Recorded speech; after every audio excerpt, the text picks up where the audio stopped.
Hello dear subscribers, today I'll tell you how you can fix your problem. So if you are on your iPhone, iMessage is sign out, so how you can also fix it.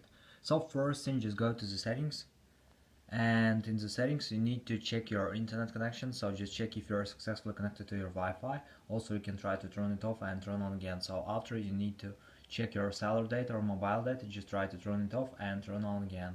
So another thing you can try also to go to the general. Just find here messages, so just find in this list messages, so just tap on it, and now you need to reactivate your iMessage, so just try to turn it off and turn on again. Also you need to check if you successfully add addresses here, so just check this thing. So after, you can try to restart your phone, so just find here general. In the general, just scroll down, just tap on shutdown, slide to power off, wait for a second, and just power your phone again. So just simple restart your phone.